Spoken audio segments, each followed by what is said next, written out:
recently, completely disregarded, thrown away, ignored, because for me, security was made conditional on having that official role.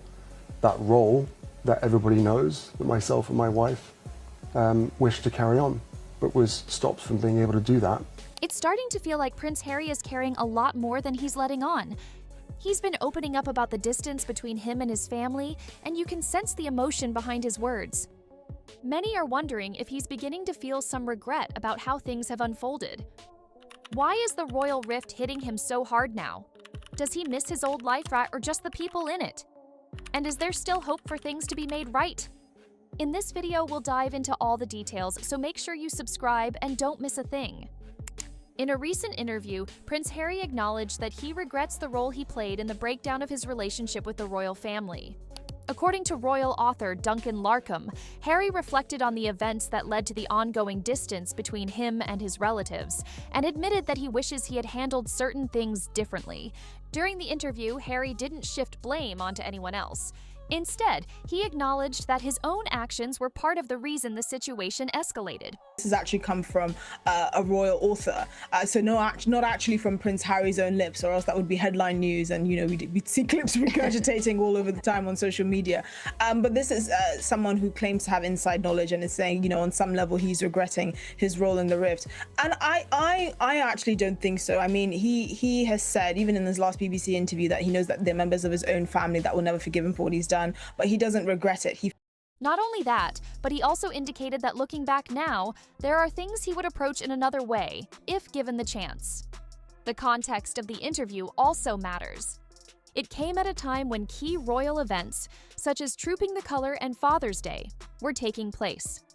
These occasions likely served as a reminder of the family moments he is no longer part of. Now, you can go down to the betting shop and put fiver on it. They will not be there. The California 2 will be staying away. And I'm sure that hurts him, because he had his best life, really, when he was in the Army, when he was in the Army Air Corps, and he was in the Household Cavalry, indeed. He was a member of the Household Division. And I'm sure it hurts him that he doesn't have those associations, because he prized them most highly. But in this life, Nana, isn't it true? You make your bed and you lie in it. Exactly. Before we can fully understand Prince Harry's recent comments about regret and his role in the royal fallout, it's important to look at the environment he was raised in, one defined by tradition, duty, and constant public attention. Prince Harry was born into one of the most watched families in the world. From the very beginning, his life was under a microscope, not just from the British press, but from global media. Every appearance, expression, and event was documented, often without much consideration for the fact that he was just a child. Growing up alongside his brother Prince William, Harry was expected to uphold royal standards while constantly being compared to the future king. Though both boys experienced the same spotlight, Harry was often labeled the spare, a term that carried weight and expectation. Over time, this label followed him and shaped how the public and the palace viewed his role. The pressure became even more intense following the tragic death of Princess Diana in 1997. Harry was just 12 years old when he walked behind his mother's coffin in front of millions of viewers. These early experiences laid the foundation for many of the choices he would make later in life. You didn't believe she was dead? For a long time, I just refused to accept that she was gone. Part of, she would never do this to us, but also part of, maybe this is all part of a plan. I mean, you really believe that maybe she had just decided to disappear for a time? For a time, and then that she would call us and we would go and join her. Yeah. How long did you believe that?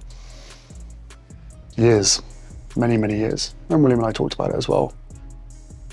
He had similar thoughts. You write in the book, you say, I'd often say it to myself first thing in the morning, maybe this is the day. Mm-hmm. Maybe this is the day that she's gonna reappear. Yeah, hope. I had huge amounts of hope. Especially when it came to one of the most defining moments of his adult years. And that is his marriage, which was a big change in the royal world. Prince Harry's marriage to Meghan Markle marked a major turning point in both his personal life and his relationship with the royal institution. From the moment their relationship became public, the media interest intensified. The coverage wasn't just about curiosity. It included racial undertones, invasive headlines, and relentless tabloid speculation. For Harry, the intensity of that attention felt familiar, echoing the way his mother was hounded by the press. The fact that I fell in love with Meghan so incredibly quickly was sort of confirmation to me that all the stars were aligned, everything was just perfect. It was this beautiful woman just tripped and fell into my life. I fell into her life. Their paths crossed in 2016, when a mutual friend suggested a blind date. Meghan had only one concern. I had one question. I said, well, is he nice? Because if he wasn't kind, it didn't seem like it would make sense. And so we went and met for a drink. I was beautifully surprised when I walked into that room and saw her, and there she was sitting there. I was like, okay, well, I really have to up my game. I think very quickly into that we said, well, what are we doing tomorrow? We should meet again. What are we doing tomorrow? Let's meet again. And then it was like, right, diaries. We need to get the diaries out and find out how we're going to make this work, because I was off to Africa for a month. She was working, and we just said, right, where's the gap? And the gap happened to be the perfect. But this time, he was an adult, and he was determined not to let history repeat itself. The marriage brought both love and tension, but it was their decision to step away that truly changed everything. Because in early 2020, Prince Harry and Meghan Markle officially announced they would be stepping back from their roles as senior members of the royal family. Leaving royal duties behind meant stepping away from military patronages, royal charities, and centuries of tradition. But it also meant breaking free from the press expectations and family dynamics he had long struggled with. Regardless of opinion, the decision defined the next chapter of Harry's life, one that included a transatlantic move, new media projects, and a shift from royal protocol to personal independence. The most high-profile moment came in 2021, when the couple sat down with Oprah Winfrey for a televised interview that made global headlines.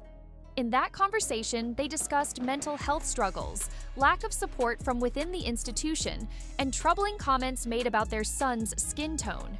Following that, Harry participated in several more interviews and appeared in a mental health docu-series.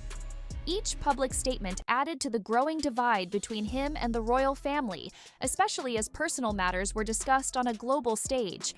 While the intention may have been to tell their side of the story, the openness further strained already fragile family ties. It's never happened before. A member of the royal family has never written their own warts and all biography, and once you enter that realm, it becomes far bigger scale than, say, revealing all on Oprah Winfrey in a book. You have to get right into the detail, and the biggest rule that the royals have had is, if you go outside the circle, if you sell your story, if you write a book, as former protection officers, butlers, and private secretaries have all done in Harry's lifetime, they're out in the cold. One strike and you're out, you're gone. So I think it's interesting, because the fact that Prince Harry has revealed he's going to do this book, and it's going to be honest, and it's going to be truthful, and it's going to be his words. Now in 2023, Harry released his memoir, Spare, which went even deeper into private royal life. The book covered everything from grief over his mother's death to physical altercations with Prince William, as well as his struggles with the British press and the limitations of royal life. It was one of the most revealing accounts ever written by a royal family member, and it sparked intense public and media reaction. The combination of interviews and the memoir painted a fuller picture of Harry's perspective, but they also widened the gap between him and the people he once called his closest allies. With so much of the story now in public view, it became harder for either side to move forward without addressing what had been said. These public revelations became a defining part of Harry's post-royal identity, and a key factor in what he now appears to look back on with regret.